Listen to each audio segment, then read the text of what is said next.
안녕하십니까. 화학선생입니다. 네, 밸런스쿨에서 화학 가르치고 있습니다. 김선민이라고 합니다. 화학 담당하고 있고요.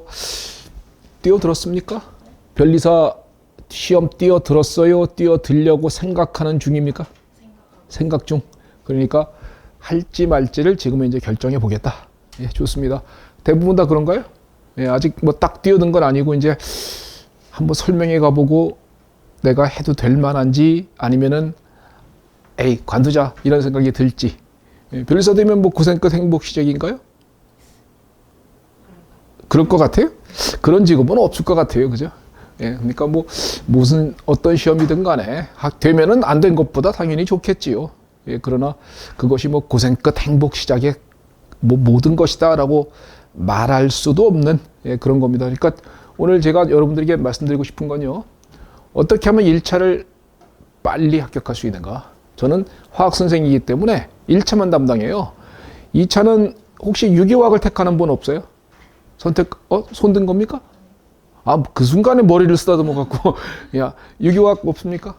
예, 유기화학을 2차를 강의를 했더니만 유기를 택하는 사람이 없어 갖고 강의를 못 하게 됐네요. 예, 안타깝습니다. 그러니까 2차는 어차피 유기화학을 제가 담당을 했는데 사람이 없어 갖고 지금은 관뒀고요. 지금은 이제 1차 화학을 담당합니다. 그래서 지금은 1차만 관여를 해드려요. 그러니까 1차를 어떻게 하면 빨리 붙느냐. 1차 붙으면 변리사인가요? 아닙니다. 1차하고 2차 있는 거 알아요? 예, 그렇죠. 그러니까 1차 붙으면 2차를 볼 자격밖에 없죠. 그러니까 1차는 붙는 것은 합격을 결정하는 것이 아니라 그냥 2차를 볼 자격이 생길 뿐인 것입니다. 그러니까 1차는, 근데 1차를 만약에 학생이요, 5년을 한다. 5년 만에 1차를 붙는다라고 하면 뛰어들겠습니까? 나 같으면 안 합니다. 그죠? 변리사가 뭐 대단한 거라고 5년씩 개고생해갖고 1차를 갔다가 5년 걸려서 1차를 합니까? 그러면 2차는 1차보다 더 어렵거든요? 그럼 1차가 5년 정도에 걸릴 정도의 공부 능력이고 그 정도의 그 집중도라면 2차는 더 걸릴 것 같아요. 그러면 15년 만에 2차 10년 걸린다고 하면 15년 만에 변리사가 돼요? 아이, 그건 너무 좀 시간 낭비인 듯 합니다. 그죠? 그러니까 1차를 어떻게든 간에 빨리 붙어야죠. 그게 제일 중요하지 않습니까? 시작하는 마당에서는요. 그러니까 만약에 지금 뛰어들면 올해는 이제 틀렸고요. 올해는 이제 2월 달이니까 한 달밖에 없어서 한 달 만에 붙는 사람은 없으니까. 그러니까 내년에는 무조건 붙어야 될 건 아니겠습니까? 1차를. 그 다음에 그 해에 만약에 동차로다가 변리사가 되면은 그건 뭐 거의 예술이고요. 만약에 그게 아니라면 후년에 2차를 붙는다면 그러면 2년 만에 변리사가 된다면 그건 정말 공부 열심히 하고 이 시험에 적합성이 있게 잘 공부해낸 수험생이다라고 생각이 듭니다. 그래서 저는 지금 말씀드리고 싶은 거는 어떻게 두 가지 테마입니다. 하나는 1차를 얼마나 빨리 합격하느냐. 빨리 합격하자. 그 다음에 두 번째는 자, 대부분 다 여기 지금 뛰어들지 말지를 결정하려고 왔다 그랬잖아요. 그러니까 자, 만약에 제가 마지막에 이제 자, 제 강의를 말씀드리는 것을 들어보시고 해도 되겠다 라고 생각이 들으면 하시고요. 만약에 안 되겠구나 라고 생각이 들으면 그때는 아예 미련을 버리시죠. 이건 머릿속으로 계속 변리사 생각하면서 다른 일을 하면요. 그쪽 일도 망하고 이쪽도 망해요. 그러니까 자, 합격의 기준 뛰어드느냐 마느냐를 결정하는 기준에 대해서 두 가지를 말씀드리고자 합니다. 이 두 가지를 제가 한 지금부터 30분 내지 한 40분 정도에 걸쳐서 말씀드릴 테니까 잘 새겨 들어보시길 바라겠습니다. 자, 시험 과목은 알고 있죠? 뭡니까? 시험 과목은? 그러니까 민법이나 민법. 산재법은 세 과목입니다. 특허하고 상표하고 디자인 보호법이 있다고 합니다. 그 다음에 자유과가 있죠. 1차 과목입니다. 2차는 선택 과목이 주르륵 있고요. 2차는 아직까지 신경 쓸 만한 건 아닌 것 같아서요. 지금은 1차를 위주로 말씀드릴 것입니다. 1차를 어떻게 하면 빨리 붙느냐 이 말을 드리고 싶은 거예요. 자과는 4과목이 있습니다. 각각 하나가 물, 화, 생지죠. 각각 여기서 40문제 나오고요. 여기 40문제 나오고요. 세 과목이 40문제입니다. 여기서는 네 과목이 40문제입니다. 그래서 각각 10개씩 나옵니다. 각각 10개씩 이렇게 출제가 되는 거예요. 자, 1차. 커트라인이 얼마인가요? 알고 있나요? 커트라인이 얼마입니까? 대충. 75점 정도면 평균 정도입니다. 그러니까 문제가 난이도가 높을 때는 70점이고요. 난이도가 쉬웠을 때는 80점대 초반까지 갑니다. 이 정도가 커트라인이에요. 이 정도가 커트라인이고 평균 정도의 난이도를 보유했을 때는 그때는 75점 정도에서 끊깁니다. 그러면 자 75점 정도를 기준으로 한번 얘기해 볼게요. 75점 정도다라고 커트라인이다라고 생각한다면요. 가끔 가다가 이제 공부를 시작할 때 오류를 범하는 전체 수험생 중에 공부 무지하게 오래 하는 수험생 공통적인 특징 중에 하나가 뭐냐? 완벽한 실력을 배양하겠다. 그러니까 이런 거예요. 민법, 산재법 다 90점 이상. 90점 이상. 자연과학 90점 이상.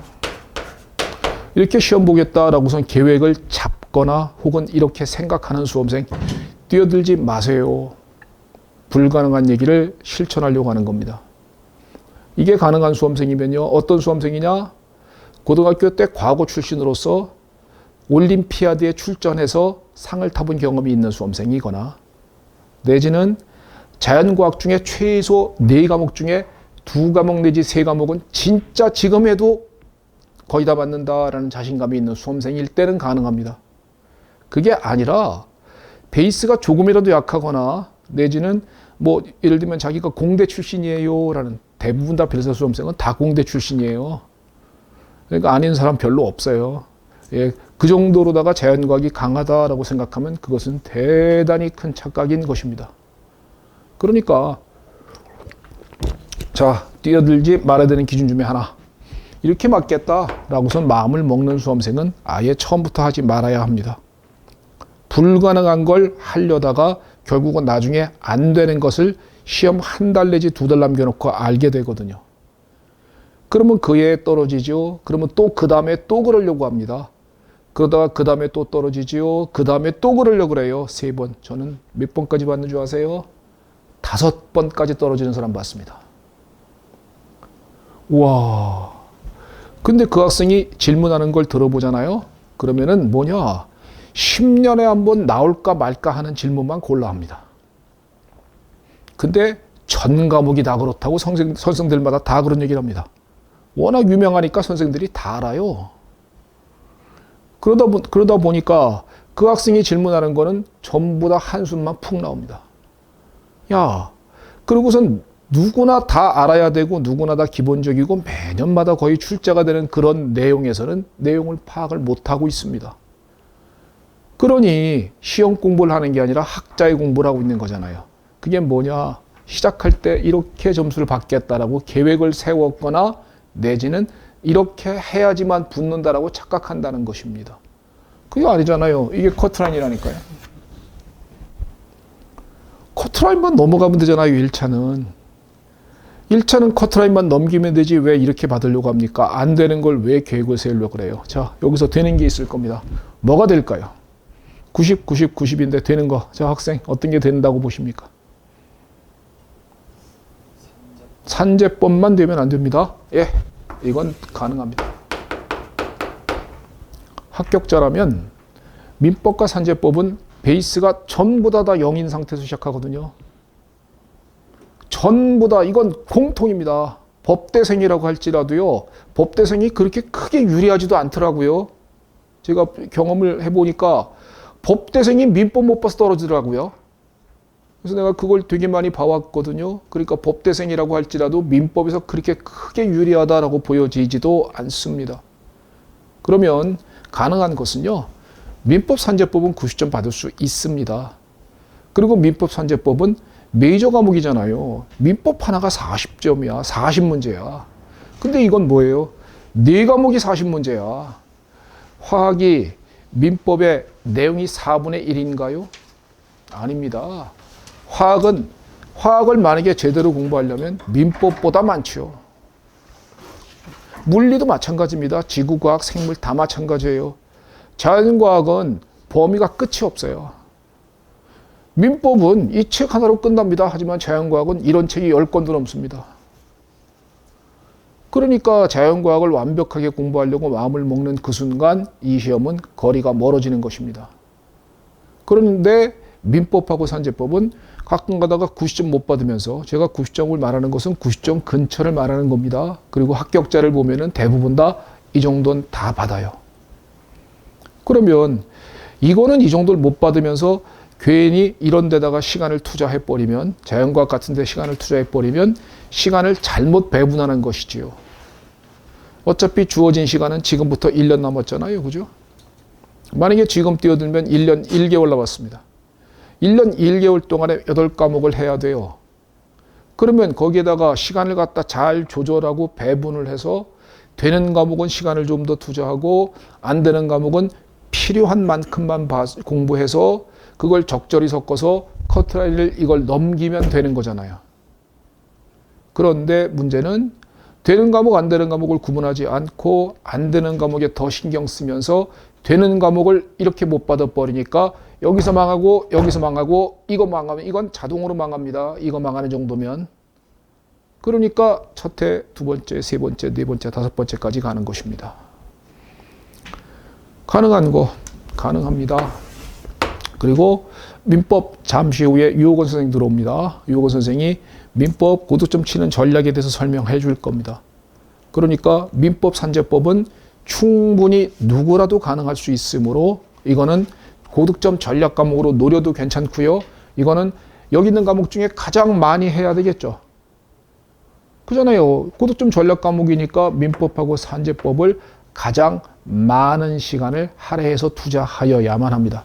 1차 합격의 비법은 결국은 당락은 얘를 이만큼을 받을 수 있느냐와, 그러면 자연과학은 자 당락은 누가 결정합니까? 산재법 안 결정해요. 다 이만큼씩 받아. 합격자라면 다 80점 내지 85점 이상은 다 나와. 합격자라면 다.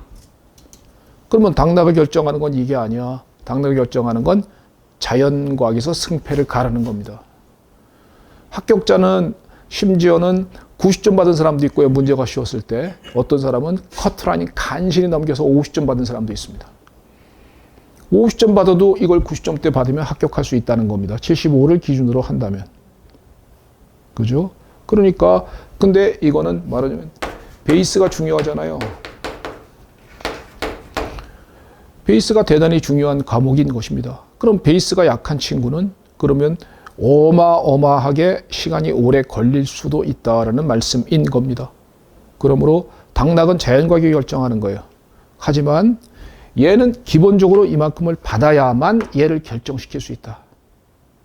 그러니까 얘는 기본적으로 이만큼을 받을 수 있도록 노력하시고요. 그거는 여러분들의 노력 여하에 달린 것이며 그거에 대해서는 이제 저는 별로 해드릴 말씀이 없습니다.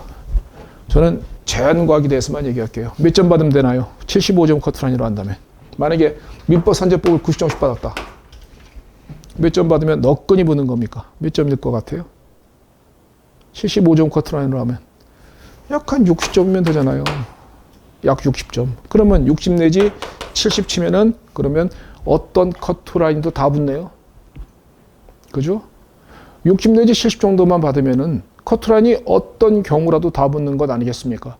그러면 자연과학은 40문제, 각 과목 10문제인데 60 내지 70점을 갖다 기준으로 한번 가봅시다. 이 정도의 점수를 받는다. 90점 이상을 받으려고 하면 불가능합니다. 아까 얘기했던 그 정도의 베이스가 없는 사람은 못해요. 화학 하나만 학생 전공이 뭔가요? 전기요. 화학에서는 거의 문외한이거든요. 화학 하나만 만약에 이 학생이 지금부터 1년 내내 화학만 한다.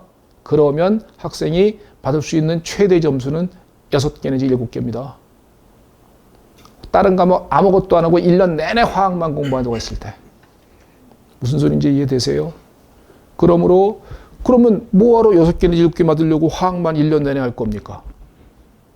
그럴 이유가 하나도 없잖아요. 그죠? 그러니까 그렇게 공부하는 비효율적인 공부는 제발 하지 않도록 하자라는 게 제 말씀인 겁니다. 어떻게 공부하면 될까요? 4과목이 있습니다. 4과목 중에 제일 열심히 해야 된다고 생각하는 과목이 뭡니까? 학생의 느낌은? 좋습니다. 굿! 누구나 다 이 정도는 받습니다. 베이스가 약해도 강해도. 그리고 지구과학과 별로 없습니다. 지구과학과는 별로 뛰어드는 사람이 없어요. 변리사 시험에. 그래서 이건 문과 쪽이라고 하는 분들도 지구과학은 8개 내지 9개는 반드시 받아주어야 하고, 이거는 당연히 저는 이런 과목을 공격 과목이다라고 표현을 하겠습니다. 지구과학은 공격 과목이어야 하는 것입니다. 왜? 이거는 베이스가 약해도 다 이 정도를 받을 수 있도록 시험 문제가 출제가 되니까. 그런데 안타깝게도 오래 공부하는 사람들 혹시 오픈 카톡방 같은 데 가입되어 있습니까? 거기에 보면은 어떤 놈들이 무슨 글을 쓰냐면요. 지구학은 일주일만 공부하면 돼. 하지 마. 나중에 하면 되니까. 요딴 개소리 막 늘어놓습니다. 일주일만 하면 돼. 그리고선 그 뒤에 말이 뭔지 아세요? 나는 사수생인데. 이런 얘기예요. 자연과학입니다. 지구과학을 어떻게 일주일 만에 8개 내지 9개를 맞습니까? 천재가 아닌 다음에는. 그런데 그런 글들이 왕왕하게 올라온다는 겁니다. 그러니까 그런 글을 보면서 자기의 구미에 딱 들어맞는 거예요. 법 과목에 치였지, 할 거 많지, 과학은 하기가 싫은데 뒤에 가면 일주일만 하면 돼. 그러니까 뭐야, 미루다가 11월 달쯤 되어서 일주일만 하려고 딱 보니까 일주일은 그냥 70개월을 해도 안 되겠구나라는 느낌이 온다는 거예요. 그런 느낌이 딱 오니까 결국은 아이고 지구과학도 틀렸네. 그럼 뭐예요? 허둥지둥 되다가 결국은 자연과학 40점 미만 받아서 과락 나오는 수도 있는 것입니다.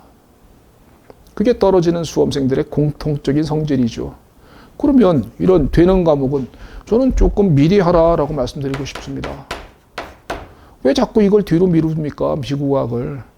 그러니까 지구과학 선생, 저희 변리사 스쿨에서 장병 선생이 4월 달에 개강을 한다고 합니다. 4월 달에 개강을 하면은 그때 바로 뛰어 들어가는 게 어떻습니까? 바로 뛰어들어서 같이 해나가면 되잖아요. 왜? 전 과목을 동시에 다 가야지. 어떤 과목을 뒤로 밀어놨다가 나중에 가서 민법만 내내 다 하고 가끔가다 잘못되는 공부 계획 잡는 사람, 민법 먼저 다 끝내고 산지법 다 끝내고 그 다음에 자연과학 가려고 한다. 경제개발 5개년 계획이라는 겁니다. 민법 다 안 끝납니다. 평생을 해도. 그러니까 전 과목을 힘들더라도 다 뛰어들어야 한다는 것입니다. 그럴 때 지구과학을 자꾸 미루지 말고요. 조금 미리 하라라는 말씀을 드리고 싶은 겁니다. 그래서 여러분들은 전공의 불문하고 공격 과목은 지구과학인 것입니다. 저는 화학 가르쳐요. 안타깝게도. 지구과학 선생 아니거든요. 근데 왜 지구과학을 자꾸 홍보할까요? 안타까워서요. 분명히 그 정도 받을 수 있는데 안 하다가 까불다가 4-5개 맞습니다. 그리고 안 되는 과목에 시간 투자하다가 결국은 되는 과목도 망그러지는 그런 일들 벌어지는 것이 안타까워서요. 저는 존재 이유가 여러분들을 합격시키고자 합니다. 저는 여러분들을 합격시키려고 이 자리에 서 있는 것이지 화학 잘 보게 만들어주는 게 내 목표가 아닙니다. 그래서 저는 모든 자연과학 선생은 자기 과목을 내려놓고 어떻게 하면 공부를 필요한 만큼만 학습시켜서 1차를 빠르게 붙여주는가, 여기에 모든 포커스를 둬야 한다라고 저는 믿는 사람입니다. 그런데 안타깝게도 장사꾼들이 너무너무 많죠. 내 과목만 과도학습시키는 수험생들에게 부담을 주는, 그걸 모릅니다. 수험생들은. 지구과학 제일 열심히 할 수 있겠습니까? 4월 달부터 무조건 뛰어드십시오. 그래서 지구과학 진짜 8개, 9개 만들어 놓으십시오. 미리 11월 전에. 그러면 지구과학에서 일단 8개, 9개가 확보되고 시작을 합니다. 자연과학은. 그러면은 나머지 부담감이 확 줄어듭니다. 학생 전기라 그랬나요? 그 다음에 관련된 게 학생 같은 경우에는 물리가 공격 과목일 수 있을 겁니다. 물리가 가장 근처거든요. 학생은 전공이 산업공학이요? 그러면 없어요. 학생은요? 인공지능이요? 그 물리 쪽. 학생은요? 반도체 물리 쪽이요. 화학 하나도 없어. 삐졌어요. 화학 좀 뭐요? 저 그래 또 물리. 학생은요? 문과 좋아요.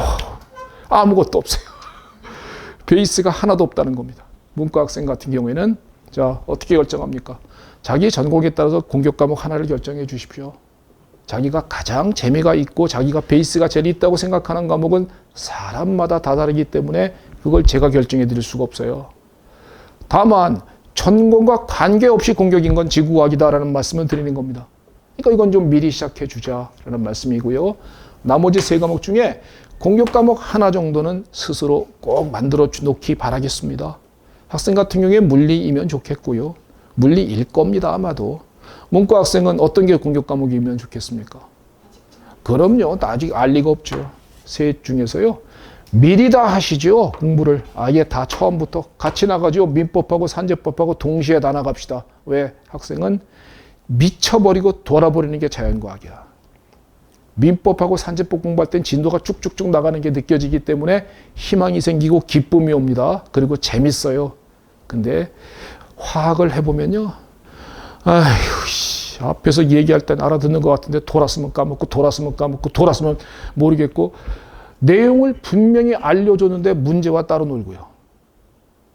이런 현상이 벌어지게 되는 겁니다. 문과 학생은 많이 그래요. 그러면 어떻게 공격을 결정하는 것이냐면요. 세 과목을 미리 공부해 보실까요?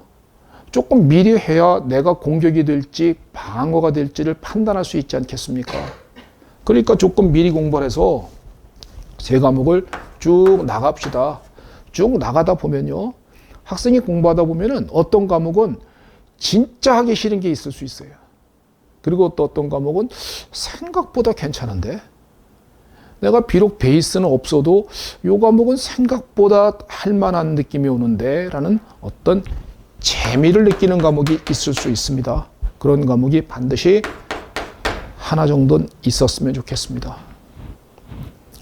그러면 이걸 미리 판단해 주면요. 그 과목이 공격이 될 가능성이 있고요. 제가 볼 때 거의 생물일 가능성이 높습니다. 왜냐하면 문과 학생들은 응용력이 약하기 때문에 암기력은 쓸 수 있고요. 응용력은 약하기 때문에 네 과목 중에서 응용력을 요하는 물리하고 화학에서는 약점을 보일 수 있기 때문인 겁니다. 그러니까 생물일 가능성이 높은데 생물은 양이 좀 많거든요. 그러니까 그건 몰라요. 어떤 과목이 될는지는. 그건 사람마다 다 다르기 때문에 그냥 그냥 대략적으로 생물이다라고 한번 가정해 보고 시작하겠습니다. 자, 그러면은 이제는 공격 과목 두 과목이에요. 공격이란 것은요. 8개 이상 맞는다는 겁니다. 8개는 이제 9개를 맞는다는 거야. 그러면 10개에서 10개 이상. 자, 그럼 나머지 방어 과목은 몇 개 맞으면 나옵니까? 60 내지 70. 그죠? 최소 6개, 4개부터 많으면 6개까지입니다. 이 정도 득점하면 되는 겁니다. 그죠? 그러면 8개, 4개 맞으면 그러면 거의 60점 나왔죠. 만약에 조금 더 봐서 9개, 7개, 5개 맞으면 그때는 18개니까 70점 나온 거잖아요. 그죠? 그러면 민법, 산재법이 90점씩 받았다면 그러면 너끈히 1차를 합격하는 것 아니겠습니까? 전략이 이해가 되세요? 어떤 전략인지 이해가 되십니까? 완벽한 실력을 배양하고자 한다. 아예 뛰어들지 마세요. 안 됩니다. 안 되는 걸 된다고 착각하면서 그걸 안 되는 걸 시험 전에 느끼지 마시고요. 처음부터 인정하고 갑시다. 민법, 산재법은 90점 받을 수 있어요. 지구과학 8개, 9개 맞을 수 있습니다. 세계 중에 공격 과목 하나, 8개, 9개 맞을 수 있습니다. 하지만 안 되는 과목은 이 정도만 받으면 되는 겁니다.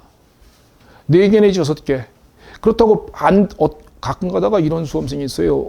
글들 보면요. 자기가 그러니까 이 오픈 카톡방 절대 들어가서 글 읽으면 안 돼요. 거기에 보면은 알바하고 훌리들밖에 없습니다.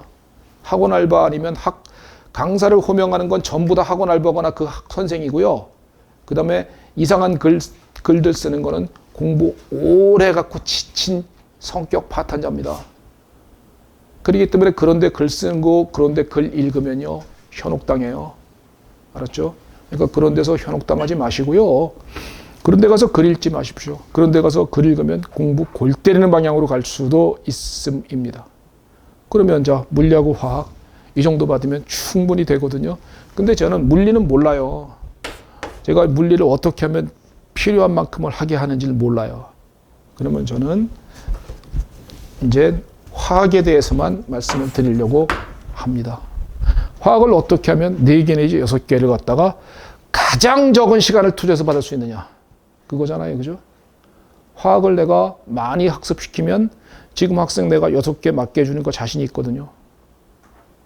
내가 학습 과도하게 시켜서요. 학생한테 자, 학생 스스로 성실하다고 생각하십니까? 아니에요? 날라리라고 생각하세요? 늦게 온 학생 스스로 성실하다고 생각하세요? 그렇습니까? 예, 성실해 보입니다. 좋습니다.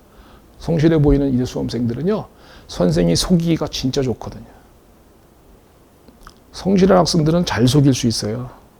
성실한 학생들 속이는 방법 말씀드려 볼까요?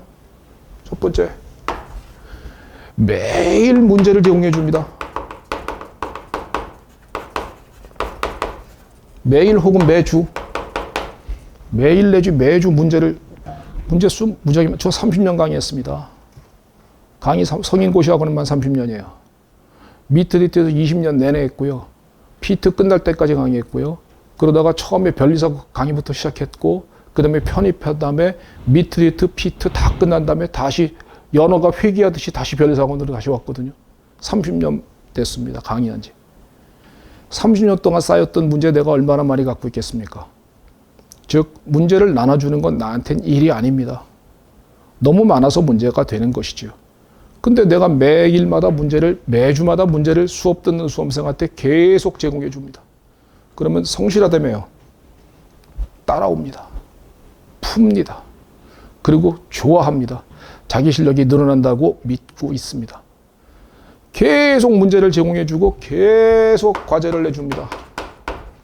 이건 어디까지 풀어오세요, 어디까지 푸세요 하면서 계속 자 숙제 검사도 해줍니다. 자, 학생들에게 성실하다며요. 노트에다가 빽빽히 적어갖고 나한테 제출할래요. 화학 공부를 한 흔적을요. 그러면요, 오, 선생님이 이런 것까지 해주네. 이러면서 좋아가지고 막 열심히 연습합니다. 그리고서 나한테 제출합니다. 제출한 거 난 받아갖고 그냥 갖고만 있으면 됩니다. 그리고선 잘했습니다. 라고선 가식적인 멘트 하면 그만이겠죠. 그죠? 그러면 학생은 계속합니다. 그러면 문제 매일 제공해 줬죠. 매주 제공했죠. 과제 매주 내면서 거기다가 빽빽하게 숙제 검사 숙제 검사 해주는 거죠. 이러면요. 학생이 전공이 뭔지 몰라도 화학에 하루에 적어도 3시간 내지 4시간은 무조건 투자해야 됩니다. 3, 4시간은 화학에 무조건 투자를 해야 돼요. 강의 있는 시간 외에 별도로도. 그러면은 어떤 일이 벌어지냐면요. 학생들이 그래요. 어떤 과목은 시험이 끝나잖아요. 제가 30년 강의를 했잖아요. 시험 끝난 후에 당락이 만약에 떨어졌다 그러면은 그 떨어진 사람은 떨어진 과목 중에서 제일 떨어졌는데도 불구하고 제일 잘 본 과목 선생은 이뻐합니다.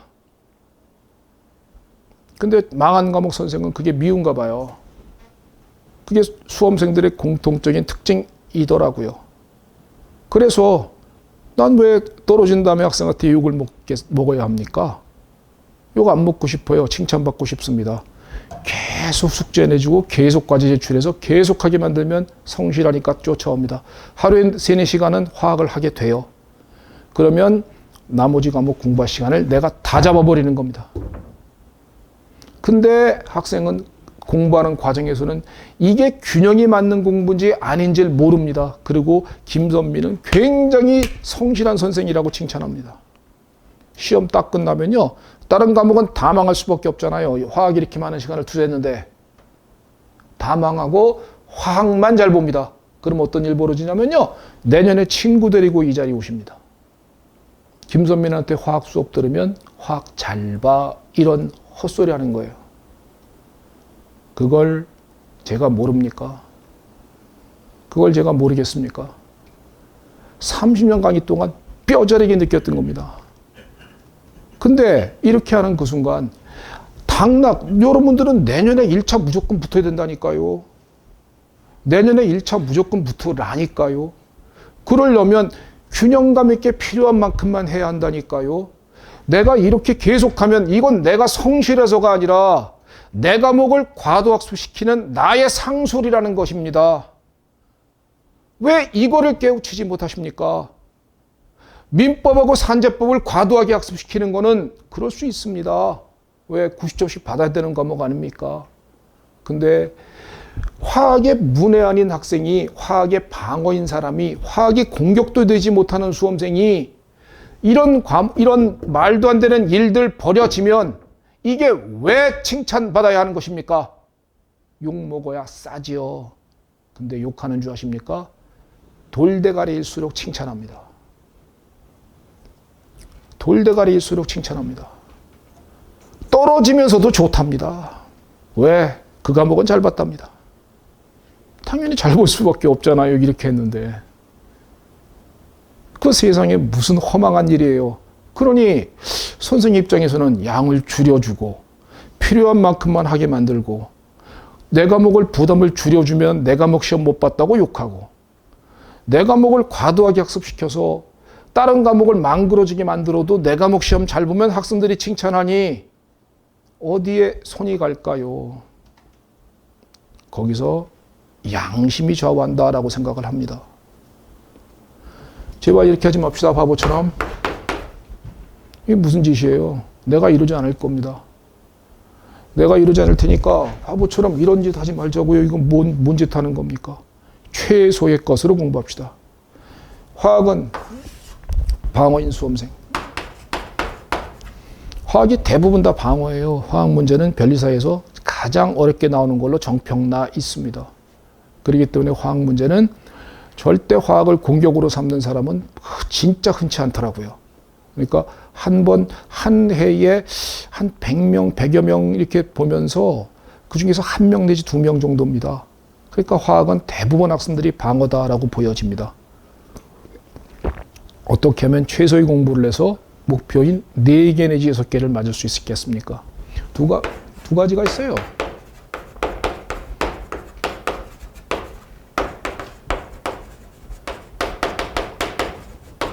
화학 문제는 이렇게 2가지로 딱 구분할 수 있습니다. 이 암기형 문제와 응용 계산형 문제로 구분할 수가 있어요.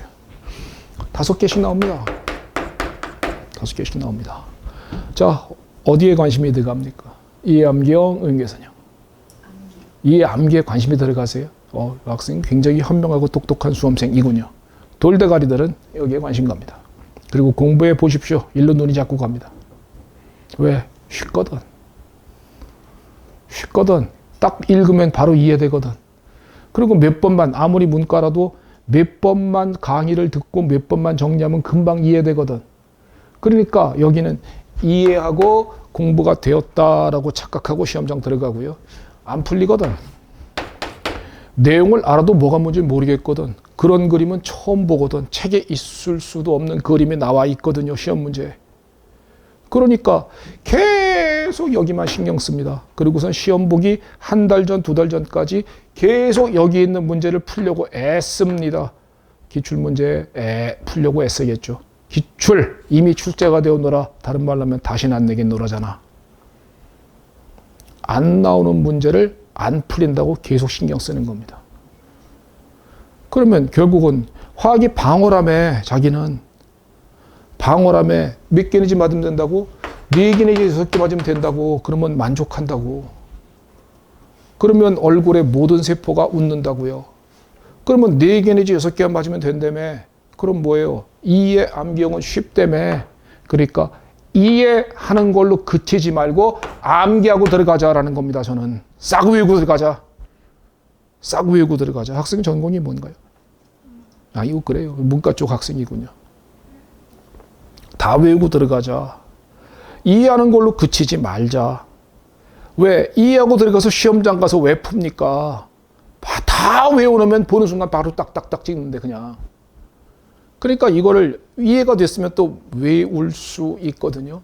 그러니까 여기에 관심을 두자. 이거 응용계산형 문제, 응용력 약한 친구는 10년을 해도 못 풉니다. 장담해 볼까요? 학생이 만약에 화학에 미쳤다라고 생각합시다. 미치겠다라고 느껴보세요. 지금부터 2년 동안 화학만 한다고 생각해 봅시다. 당신이 시험장에서 2년 후에 받을 수 있는 화학 문제는 4개 내지 5개입니다. 아시겠죠? 화학은 그런 과목이에요. 태어날 때 응애 하는 그 순간 결정나요. 응용력은 안 자라나요. 그거를 자라나게 만들려면요, 화학에 대해서 진짜 어마어마한 노력이 들어가야 됩니다. 근데 1년 내에 화학에 그 정도의 노력을 투여하면서는 나머지 과목에 승부를 낼 수가 없습니다. 그런데 왜 화학에 그렇게 많은 시간을 투자하고, 그게 물리도 똑같습니다. 안 되는 물리에 왜 그렇게 많은 시간을 투자하다가 망가집니까? 생물이나 지구과학은 암기에 가까운 과목이기 때문에 그나마 시간을 투자한 만큼 인풋 대비 아웃풋이 있습니다. 근데 물리나 화학은 그런 과목이 아닌 거예요. 근데 그런 과목이 아닌데 거기에 많은 시간을 투자하다가 결국은 여기에만 시간을 엄청 써먹어요. 그러다가 결국은 시험장 가서는 못 풉니다. 또 공부를 했기 때문에 안 풀지도 않을 것 아닙니까? 안 풀지도 않으니까 문제를 읽고 또 읽고 읽고 또 읽고 읽고 또 읽고 또 이렇게 더 풀어보고 저렇게 더 풀어보고 시험장에서 시간이 째깍째깍 가다가 한 문제 푸는데 5분 내지 10분 걸렸습니다. 그래서 만약에 우연히 맞췄다 칩시다. 큰일 난 거 아니야? 우연히 맞아도 큰일 난 거 아니야 이거? 왜? 시간이 없어갖고 나머지 과목을 찍게 되잖아. 그런 타임어택 같은 것도 전혀 고려하지 않고선 공부를 해나가는 어리석은 수험생도 있습니다. 자, 우리 이렇게 합시다. 이해하지 말고요, 암기까지 다 되고 들어갑시다. 그러면 암기까지 다 되었기 때문에 금방 풉니다. 한 문제당 1분 내에 풀 수 있습니다. 1분 내에 풀 수 있어요. 1분, 이건 여기서 설명하느냐고 해서 1분이지 실제로는 30초 만에 가능합니다.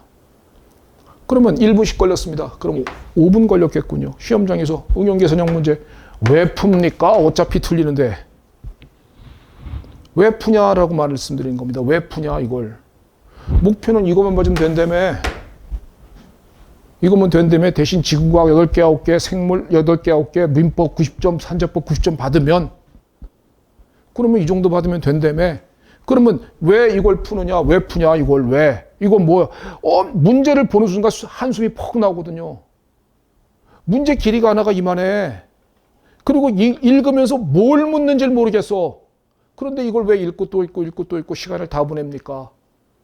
그러니까 교수님들이 요 바보들 봐라. 시간을 엄청나게 걸리는 걸 욕심내면서 풀겠다고 읽고 또 읽고 읽고 또 읽고 하더라. 그러니까 내가 응용계산형 문제는 제일 앞에다가 갖다 놔줄게. 11번, 12번, 13번, 물리가 1번부터 10번이고요. 화학이 11번부터 20번이거든요. 11, 12, 13번 문제가 응용계산형 문제입니다. 여기다가 딱 갖다 놔주시는 거예요. 그러니까 바보들은 거기서 시간 다 잡아먹습니다. 왜 잡아먹어요? 그거 그냥 딱 보는 순간 누군가 여기서 시간 보내겠네.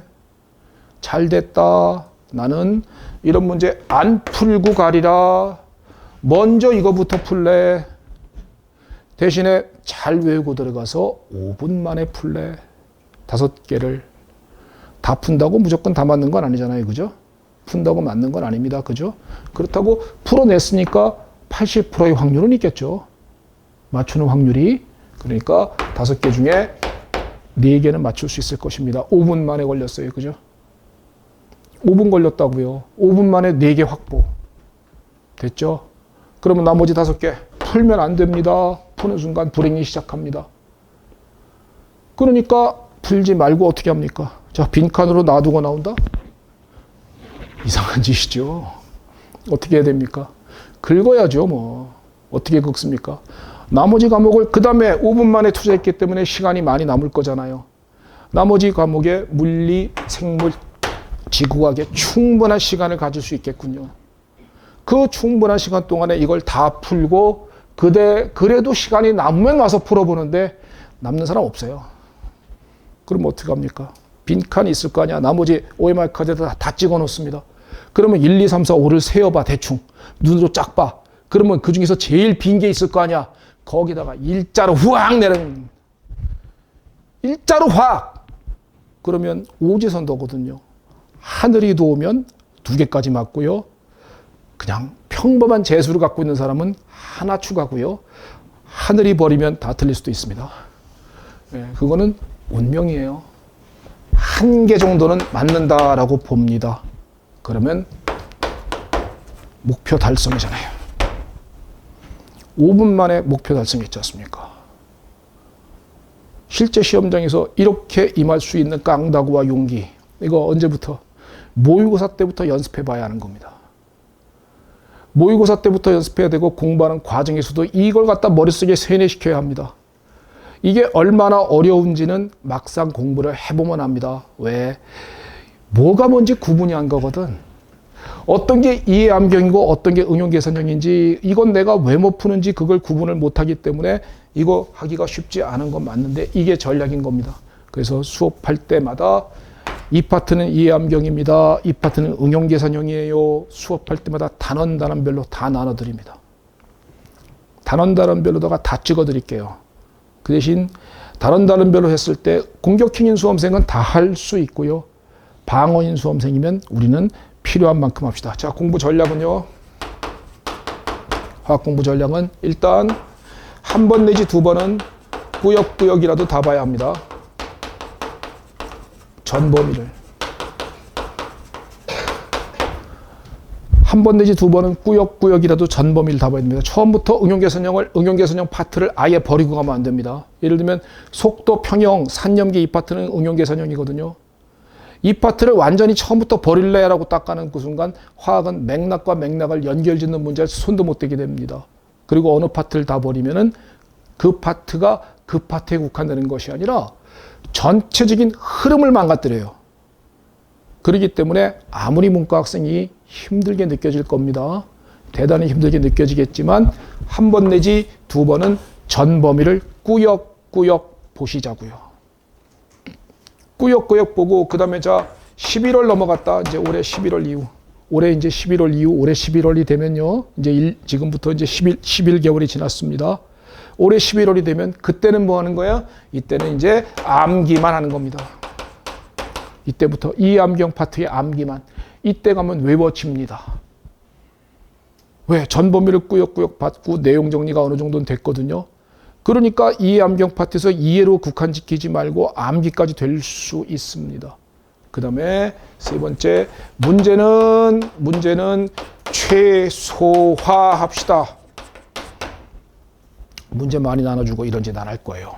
객관식 문제 풀이 160문제, 모의고사 60개, 기출문제 10개년치. 그리고 저한테 만약에 스터디를 나중에 하시게 되면은 제가 스터디 문제에서 약 한 170문제. 그게 다고요. 그 중에서도 방어인 학생들은 내가 필요한 문제만 풀어라 라고 할 겁니다. 문제를 최소화시켜야죠. 최소화시켜 줘야 그래야 학생들이 화학에 부담을 덜 갖죠. 그래서 1차를 합격하는데 제가 일조할 수 있겠죠. 화학을 잘 보게 만들어주는 게 내 목표는 아닙니다. 화학 나 여러분들 충분히 잘 보게 만들어줄 자신 있습니다. 저한테 강의를 들어보시면 알겠지만 저 강의는 적어도 정평 나이께 나름대로 유명 강사였거든요. 미트리트 PT에서는 전 학원 전체 선생 통틀어서 1타였거든요. 나름대로 강의는 굉장히 쉽게 가르쳐 줍니다. 그렇기 때문에 누구나 다 쉽게 이해할 수 있도록 만들어 드릴 자신이 있습니다. 화학에 흥미를 느끼게 만들어 줄 자신도 있어요. 대신에 절대 부담은 안 드리겠습니다. 절대 부담은 안 드리고 문제 최소화시킬 것이고요. 대신에 이런 거 한두 번만 꾸역꾸역 봐주시고 이때 가서 암기될 것만 정확해 줄 수 있겠습니까? 그러면 필요한 만큼만 공부하게 되는 것이고요. 그러면 화학에서 시간을 많이 세이브했기 때문에 그 세이브한 시간을 민법에, 산재법에, 지구과학, 생물이나 물리나 여기에 공격 과목 중에 하나, 두 개, 공격 과목 두 개의 시간을 투자하시라라는 겁니다. 그렇게 시간을 지금부터 잘 배분해서 공부해야만, 그래야만 전체적인 평균이 70 내지 80이 되어서 75 정도를 커트라인으로 잡고 75가 넘어갔었을 때 1차를 합격하는 전략인 것입니다. 1차 합격 빨리 붙는 방법 이해되셨어요? 못 붙는 사람이 뭐야? 아까도 얘기했다시피 올 다 잘 보겠다. 다 잘 보겠다 이거. 화학 질문을 하는데 아니 유기화학 매년 한 문제씩은 나옵니다. 그럼 매년 유기화학을 한 문제 나온다고 유기화학 책이 1000페이지인데 그걸 다 보고 있을 겁니까? 하나 잡으려고? 그게 무슨 총 맞은 짓이에요. 그런데 그걸 강의를 안 해준다고 투덜거리는 수험생이 있더라고요. 나는 땡큐인데. 강의해달라고 쫄라갖고 사람만 많이 왔으면 내가 설강 못할 이유가 뭡니까? 평생 동안 유기화 강의한 사람인데. 그런데 안 해야 하잖아요. 그걸 내가 하면은 학생들이 부담을 느끼잖아요. 그리고 만약에 그런 학생이 만약에 이런 건 있을 수 있잖아요. 모두 다 방언 아니니까 진짜 화학이 공격인 수험생이 필요로 한다라고 했을 때는 내가 별도로 찍어서 요 파트만 따로 올려놓는 거. 그래서 이건 공격인 학생들만 모십시오 라고 할 수는 있는 것입니다. 그죠? 그거 외에 수업 시간에 전체적으로 그걸 다 할애해서 할 수는 없는 거예요. 기본 강의 때. 선생님 말 이해가 되세요? 빨리 붙는 방법. 자, 정리해보면 어떻게 하는 겁니까? 빨리 붙는 방법 어떻게 하면 돼요? 민법, 산재법, 90점 꼭. 자연과학 중에서는 지구과학을 빨리 시작하라. 3과목 중에 1과목은 반드시 공격 과목을 만들어 놔라. 그리고 나머지 2과목 방어 과목인데 만약에 화학이 방어라면 그때 이해 암기형에서 이해로 그치지 말고 암기까지 하고 들어가자. 그러기 위해서는 일단 한두 번은 꾸역꾸역 전범위를 보고 11월 넘어갔었을 때 이해 암기형 파트에 집중해서 암기만 하자. 그리고 문제를 최소화시키자. 그러면 화학에서 시간을 많이 세이브했기 때문에 다른 과목의 시간을 할애할 수 있고, 그러면 민법이나 산재법은 시간 많이 투자하면 잘 보잖아요. 그죠? 화학은 시간을 많이 투자한다고 잘 보는 비례 과목이 아니야. 가성비가 개똥 같은 과목이거든요. 화학을 시간 많이 투자하면 역효과가 날 수도 있어요. 점수가 거꾸로 나올 수 있다고요, 화학은. 근데 민법, 산재법은 그렇지 않습니다. 공부한 만큼의 효과를 볼 수 있는 게 민법과 산재법이고요. 화학이나 물리는 공부한 거에 효과를 못 볼 수도 있는 과목이기 때문인 것입니다. 선생님 말하는 거 이해되십니까? 이해되세요, 학생 여러분? 그래요. 절대로 우리 별자스쿨에 자연과학 선생 4분, 자연과학 선생 4분 절대 그딴 짓 안 할게요. 절대 자기 과목 과도하게 학습 안 시킬게요. 우리끼리 모여서 다시 한번 결의를 다졌거든요. 며칠 전에. 우리는 내 과목을 잘 보게 만들어주는 게 아니라 합격을 시키는 목표로 삼자. 그래야 보람되지 않느냐. 그래서 지구과학 선생 빨리 좀 시작하시고 나머지 과목 생물이든 물리든 저든 어쨌든 간에 내 과목의 과도학습을 수행시켜서 민법이나 산재법 공부에 방해를 드리는 일은 안 하도록 하겠습니다. 그거는 여러분들에게 이 자리를 빌어서 다시 한번 약속을 드립니다. 약속을 드릴 테니까 학원을 오는 이유가 뭔가요? 학생은 학원을 왜 옵니까? 분위기를 보려고요. 네, 뭐 좋습니다. 시간 절약하러 오는 거죠. 뭐. 분위기 본다는 거는 공부에 자극받으려고 하는 거고요. 그죠? 그러니까 공부에 자극받고 학원을 강의를 들으면서 시간을 세이브하려고 오는 겁니다. 그래서 귀한 돈을 내는 겁니다. 그렇지 않습니까? 그런데 학원을 와서 수업을 들었더니 공부할 양이 2배가 돼버리면 왜 옵니까? 독학하지. 그죠? 그게 무슨 비효율적인 학원 다니는 일입니까? 학원에 자료를 모으는 게 뭐가 중요합니까? 문제 많이 줘서 자료 많이 나눠주면 그게 뭐가 좋아요? 괜히 부담만스럽잖아요. 보지도 못한 자료를 많이만 갖고 있으면 뭐합니까 그거? 자연과학에서 절대 그런 일. 그래서 내가 얘기했거든요. 우리 자연과학 4명 선생들 절대로 자료 나눠주지 말자. 자료 아예 주지 말자. 자료 아래. 필요한 자료는 문제는 우리가 나중에 최종 모의고사로다가 화학, 물리, 화학, 지구화학, 생물 4과목을 자연과학 모의고사 별도로 시험 보기 위해서 그 자료를 주자. 차라리. 그러니까 모의고사를 보게 만들지 절대로 우리 자료를 갖다가 나눠주거나 이런 일 안 하겠습니다. 왜 안 하는지 이해되십니까? 자료를 많이 나눠주면 그만큼 학생들 중에 성실한 수험생은 쫓아오기 때문에 그렇습니다. 성실하고 착한 수험생들을 악용해 먹을 수가 없잖아요. 제 말이 꼭 이해되셨으면 좋겠습니다. 그래서 학원 다닐 때는 시간 절약이 최고 목표고요. 두 번째는 학생들 말처럼 와가지고 자극받으려고 오는 겁니다. 그러니까 시간 절약을 못 해준다. 이건 학원 강사 아니죠. 가끔 가다가 학원 강사 중에 이런 말을 하는 선생님이 있습니다. 나한테 수업 들으면 붙습니다. 절대 피해야 되는 1순위 아닐까요? 학원 선생님이 그런 선생님이 어디 있습니까? 수업을 들으면 붙는다니요. 인터넷에 그런 글들 올라옵니다. 누가 썼을까요? 그 선생님이 쓰고 다니는 겁니다. 절대로 그런 글들은요, 그냥 안 믿으면 돼요. 그냥 간단합니다. 그거 학생들은 절대로 인터넷 같은 데다가 어떤 강사의 호불호에 대해서 글을 쓰는 법은 거의 없음을 이 자리를 빌어서 다시 한번 말씀드립니다. 절대 그런데 오픈 카톡방 이런 글들 현혹되지 마셨으면 좋겠고요. 각각의 뭐 우리 학원도 지금 저희 JHJ라고 하는 게시판이 있고요. 또 어디 학원도 있고요. 거기 게시판들 글들 싹 읽을 필요가 하나도 없어요. 전부 90% 알바거든요. 그러니까 그런 글들에 현혹당해서 귀중한 시간을 낭비하지 않기를 바랍니다. 되셨죠? 빨리 붙는 방법 이해되셨습니까? 마지막입니다. 자, 이제 뛰어들지 말아야 될지. 오늘 시간을 조금 더 할애했네요. 제가 원래 이렇게 길게 안 하는데 1월달인 관계로, 그리고 의외로 굉장히 많은 학생들이 오셔가지고 저도 기분 좋아서 이렇게 많이 온 건 처음 봤어요. 최근에 설명하면서 맨날 1명 내지 2명 와가지고 거의 뭐 과외하다시피 이렇게 얘기를 했는데 갑자기 많이 오셔가지고 기분이 좋아서 말씀드립니다. 기준 뛰어들지 말지를 결정하고 싶습니까? 자, 아직 결정 안 한 분, 뛰어들지 말지를 결정 안 했다. 결정했다. 난 변리사 할 거다. 결정했습니까? 네, 좋습니다. 그러면 아직은 안 한 분이 8분인가요? 좋습니다. 자, 들어보십시오. 자, 학생, 주당 몇 시간 공부할 수 있습니까? 주당 몇 시간 공부할 수 있어요? 50 내지 60시간이요?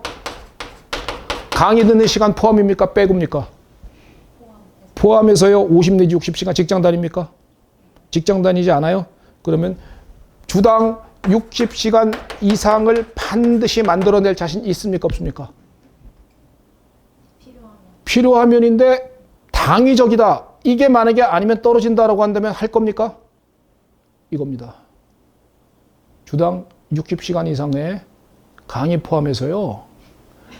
이 정도 이하의 공부 시간을 가진 사람 중에 30년 경험상 붙은 사람을 거의 본 적이 없으며, 이 정도 공부 시간을 가져간 사람 중에 떨어지는 사람은 의외로 많지만 그래도 합격자는 대부분 다 이 정도 공부 시간 이상은 가져갑니다. 주당 60시간 이상 가능하십니까? 강의 듣는 시간 포함해서요. 직장 다니면서 한다면 조금 줄여도 됩니다.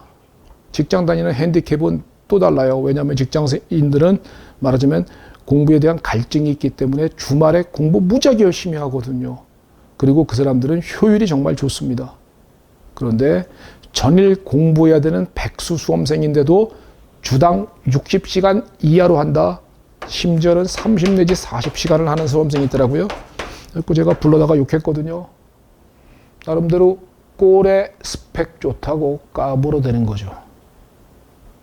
꼴에 변리사 수험생의 스펙 나쁜 사람이 어디 있어요? 변리사 수험생들은 학교 여하를 불문하고 공부에 대해서는 어느 정도 자신감이 있기 때문에 뛰어드는 겁니다. 이거는 학교를 좋은 학교를 갔다 나쁜 학교를 갔다 고등학교 때 그게 아니에요. 그거는 그때의 시험 한 방에 운일 수 있기 때문에 그거랑은 또 다른 상황이거든요. 자기가 공부에 대해서 어느 정도 승부를 볼 만한 자신감이 없는 수험생은 변리사를 뛰어들질 못해요. 이게 무슨 공인중개사입니까? 변리사는요, 대한민국에서 제일 어려운 시험이야. 그걸 뛰어들려고 마음먹은 사람이 공부에 대해서 남들보다 뒤처지는 것만 하면서 뛰어든다고요? 아니야. 자기 나름대로는 한 가닥은 다 있어. 그런데 꼴에 스펙 좀 좋다고 30 내지 40시간을 합디다 했고 내가 불러다가 야단쳤거든요. 야단쳐갖고 떨어진다 너. 너 떨어지니까 절대로 60시간 이상은 만들어야 한다. 그랬더니 표정이 이렇게 약간 굳어지면서 그렇게 하겠다고 생각을 하나 봅니다. 그래서 처음에는 한두 주는 이만큼을 하더라고요. 60시간을 합니다. 근데 사람은 이런 거 있잖아요. 왜? 관성의 법칙. 관성의 법칙이 있어요. 그래서 다시 원래의 모습으로 돌아옵니다. 예. 1차만 지금 세 번째거든요. 못 붙어요. 제 경험상 그래요. 신기할 정도로 이게 들어맞아요. 그래서 주당 60시간. 자, 자신 있습니까? 학생 자신 있어요? 진짜 그거 하루도, 물론 사람인지라 해나가다 보면은 55시간이 될 수도 있는 거고, 또 어떤 주는 너무너무 공부하기 싫어서 30시간, 40시간 나올 수도 있습니다. 그렇지만 그게 전체적으로 1년 평균을 쭉 냈을 때, 한 달 평균을 냈을 때 이 정도 근처는 항상 유지가 되어야 한다는 겁니다. 이래서 합격자는 존경받아 마땅하다라는 겁니다. 이게 가능한 사람들이었기에. 그래서 생각하시지요. 자, 기준점. 주당 이만큼 시간을 공부할 자신 있습니까로 판단하십시다. 이게 만약에 자신이 있다라고, 진짜 자신 있어 라고 결심도 하고, 그리고 그런 행동으로 옮기고, 그게 처음에는 좀 지치고 힘듭니다만 한 6개월 정도 이렇게 하다 보면 습관화되면서부터 그다음부터는 안 힘들어지거든요. 그러니까 그걸 습관화될 때까지는 되게 힘듭니다. 그래서 이만큼을 해낼 자신과 용기와 실천력이 있으신 수험생은 뛰어드세요. 별자 됩니다, 당신은. 근데 그거 아닌 수험생은 뛰어들면은 남의 잔치에 들러리밖에 안 됩니다. 남들은 붙어서 웃을 때 자기는 떨어져서 남들 잔치에 들러리밖에 안 된다는 거예요. 이게 제가 강의 30년에 느낀 결론이거든요. 우리 수험생 여러분, 요거 생각하면서 공부하십시다. 뛰어듭시다. 그리고 뛰어들었으면은 그때는 전략적으로 공부합시다. 전략적으로 해서 되는 과목과 안 되는 과목을 빨리 구분해서 되는 과목에 시간을 더 투자하고 안 되는 과목은 최소의 것만 하여서 전체적인 평균이 1차 커트라인을 넘기면 됩니다. 2차는 이제는 저는 관여를 못하기 때문에 모릅니다만 2차 수생들을 가만히 보니까 1차는 공부가 아닌데요 라고 하더라고요. 2차가 진짜 미치고 팔짝 뛴답니다. 과목은 4과목밖에 안 되는데. 2차가 정말 공부할 게 어마어마하게 많다라는 말을 많이 합니다. 그러니까 2차는 그래도 이만큼 시간을 꼭 지켜나갈 수 있으면, 물론 이게 상향이어야 합니다. 처음엔 60시간, 그러다가 그 다음 달 되면 60시간 30분, 61시간, 61시간 30분 이런 식으로 상향으로 올라갈 수 있어서 지금 인생에서 제일 열심히 하겠죠. 합격자는. 다음 달 시험이니까. 인생에서 가장 열심히 아마 지금쯤 매진하고 뛰어들 겁니다. 여기서 결정 나 있거든요. 지금 뭔가 매진하고 뛰어드는 수험생, 올해 2월 달에 합격해서 웃는 거고요. 지금 욕심만 부리다가 다 맞겠지라고 하다가 지금 다 맞지 못하는 걸 느끼는 수험생. 그러면 마음속에 두 글자가 딱 지나갑니다. 내년? 그러면 그 순간 끝. 그거거든요. 내년 2월 달에 합격하고 싶으시지요? 1차는 꼭 붙어야 되겠지요. 문과라도 붙을 수 있습니다. 어려운 거 맞아요. 힘든 거 맞아요. 하지만 불가능한 게 아닙니다. 전략적으로 임하시면 됩니다. 그러면 어리석은 스펙 좋다고, 전공 좋다고, 자기가 공격 과목이 자연과학에서 2과목이나 있는데요 라고 말하면서 공부 요만큼 가져가서 1차 3번 내지 4번 떨어지는 바보는 다 따라잡을 수 있습니다. 가능하실까요?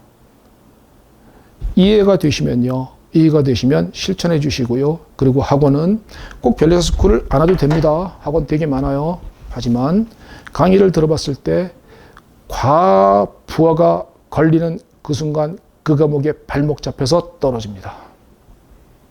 아셨죠? 학원 선생은 왜 학원 선생인가요? 내가 왜 학원 선생 평생 동안 했겠습니까?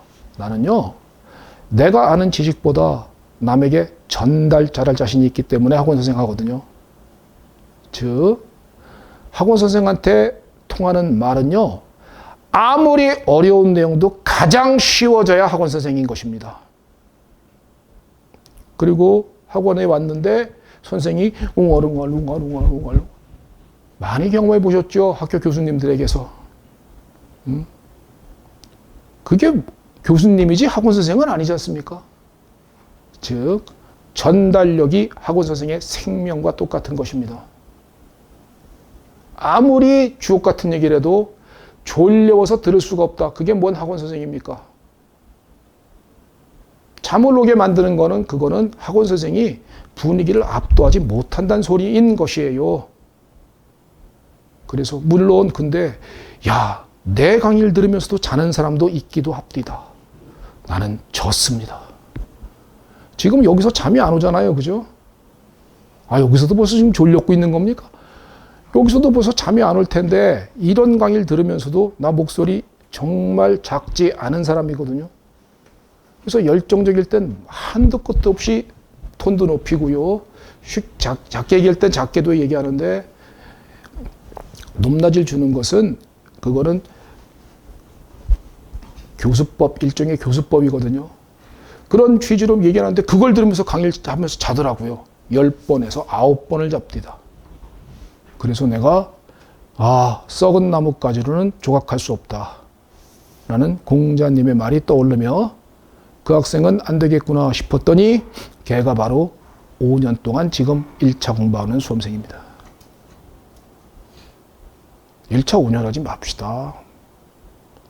최소 내년에 붙어야 합니다. 진짜 양보한다면요. 후년엔 무조건 붙어야 합니다. 그렇죠? 그렇게 꼭 되어야 합니다. 그러기 위해서 자 1차 빨리 붙는 방법 이해되셨죠? 그리고 자 기준점 60시간 시간으로만 결정합시다. 공부 능력 다 차치하자고요. 왜? 그 능력 사실 되게 중요한 거 맞아요. 공부를 진짜 원래 엄청나게 잘하는 사람이 있기도 합디다. 그 학생은 가리키면 하나를 가리키면 열을 난다는 말을 진짜 딱 느끼며 오는 수험생도 있어요. 그런 학생들 그렇게 많지 않으며 또 진짜 바보 같은 수험생도 사실 있습디다. 뭔 말하는지 맨날 졸고 중요한 얘기는 다 까먹고 중요치 않은 것만 골라서 얘기하는 수험생들도 있어요. 그런 거 다 차치하고 우리는 시간으로 결정해 주자고요. 그 정도 공부 시간이 가능하다라고 느껴지시고 할 수 있다고 자신감이 쓰신다면 그때는 뛰어드십시오. 그러면 당신은 변리사 됩니다. 아셨죠? 선생님 말하는 게 잘 이해되셨으면 좋겠고요. 제가 지금 설명한 것 중에 가장 장시간 동안 얘기했습니다. 민법 선생이 미쳐버릴 거예요. 민법 선생 들어와서 또 민법 공부 방법 알려드린 데가 제가 너무 많은 시간을 할애해서 죄송합니다. 이걸로 마치겠습니다. 감사합니다.